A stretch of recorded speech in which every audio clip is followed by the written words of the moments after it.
everybody, I'm Katallina, and today we're here to talk about episode 3 of Dandadan. Looking at the bigger picture, I think it's safe to say that this week's episode was definitely a transitional episode that is going to move us forward from where we have been the last 2 weeks to where we are going to be moving forward.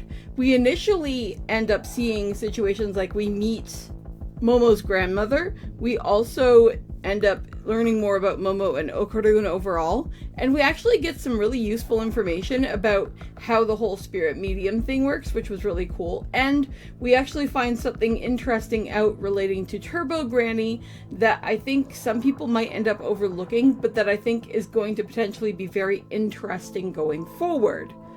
Let's start by talking about Momo's grandma, because she was definitely not what I expected, and I thought that that was really fun. One of the heavy emphasis that we've seen on Turbo Granny is how old and wrinkly and gross and nasty and disgusting she is, which is not to say anything bad about anyone's actual grandma who is old, wrinkly, etc., but rather just the way she's designed is to literally repel you.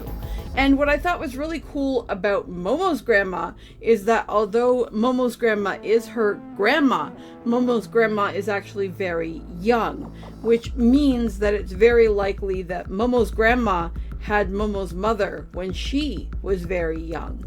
And there's nothing inherently wrong with that. I think it's a very interesting choice. I think it's very sad that Momo's family has gone through some of the stuff that they potentially have. And I think it's interesting to see the kind of dynamic that there is between Momo and her grandmother, because we see some really interesting aspects of their characters in this episode. And it makes them very interesting to watch, and it definitely leaves me with a lot of questions about just what their relationship is like and how it will progress as things go forward.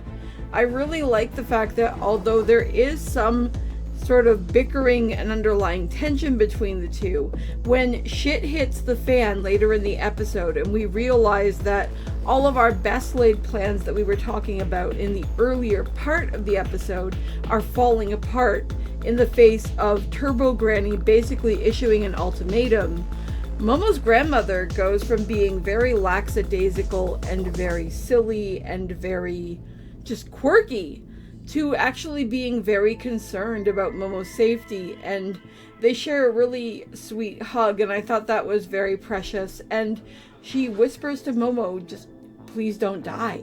I mean, it's obvious that no matter how much actual disagreement or contention that these two characters have toward each other, that at the end of the day they have each other's backs and they love each other unconditionally. And I think that that is super important. I also think that it's interesting to see how the dynamic is going to be shifted with the inclusion and introduction of Okarun into the mix with the way that their lives have been up until this point. First off, because Momo's grandma obviously does not buy into the idea of aliens whatsoever, which we as viewers know full well are actually real and do actually exist, because we have seen actual situations where the two characters have actually dealt with them and have had actual problems. We even saw the idea in the last episode that what is perceived to be a ghost could also hypothetically be of an alien nature.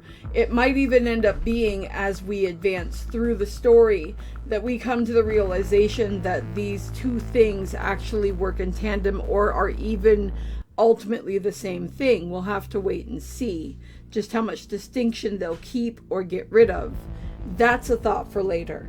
But what we need to focus on right now is the reality that Momo and Okarun and Granny need to work together to actually deal with Turbo Granny. And I think it's really interesting to see how Granny goes from, at the opening of the episode, being someone who is fighting against Turbo Granny, who is like, well, I ate the weenie of your of this boy, and like, if you kill me, you're gonna kill him. And Granny's like, I don't care.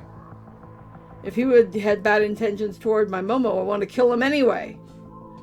To where we reach the end of the episode, and we notice that Well, Granny sounds really tough if she thinks that somebody has bad intentions toward Momo. It's not that she's outright opposed to the idea of Momo being in love. She does not reprimand Momo for referencing the Ken Takakura situation and liking an actor. She's not upset about that in any way. And when she's teasing Momo about the idea that Momo might be in love with that boy in the room, she's not angry at Momo over the possibility of it. She seems to genuinely find it funny. That makes sense given that we see the grandmother actually watching silly things on the television that would probably not make as much sense for an older person, but do make sense for somebody who's more of a hip granny, middle-aged kind of character. So that was definitely something that I think is going to be worth keeping around.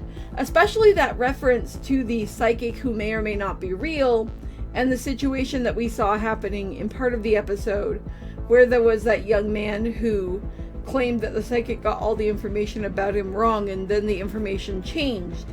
Is it that she got the information wrong, or has something happened to change the information? Either of those are hypothetically possible, and I wonder whether we will see this get used further down the line.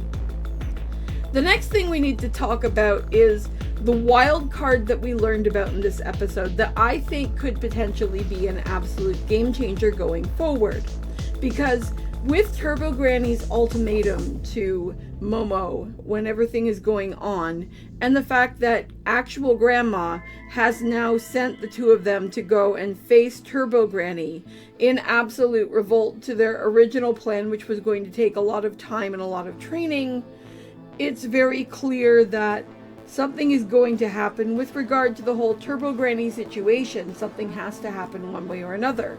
But we did learn about something that I think could change the tide of the situation, that could help us continue to have Okarun as a useful ally, and that could be the thing that basically becomes the game changer in this upcoming confrontation.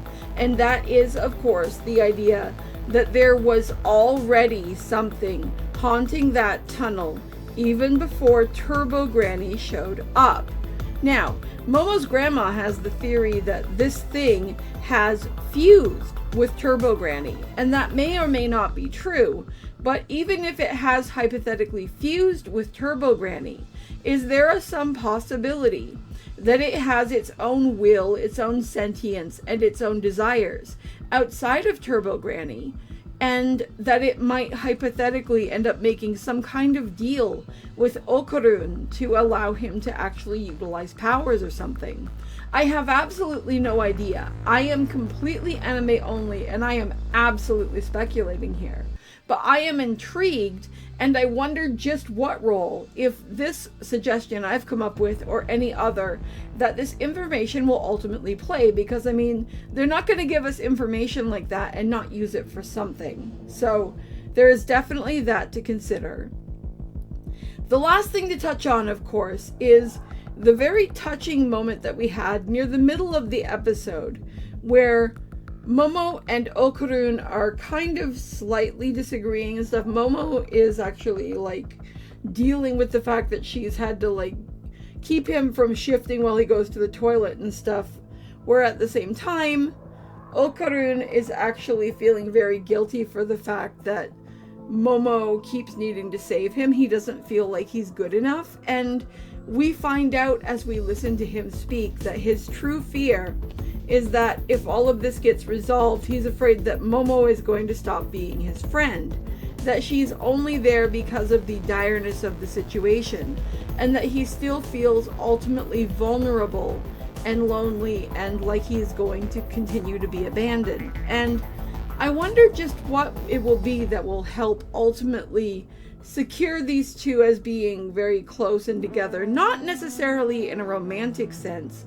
but at least in some sense of continued coexistence as friends, and let Okarun kind of put this aspect to rest, because I mean, that's gotta be very hard on him. I could only imagine how stressful and how sad and how frustrating that must be.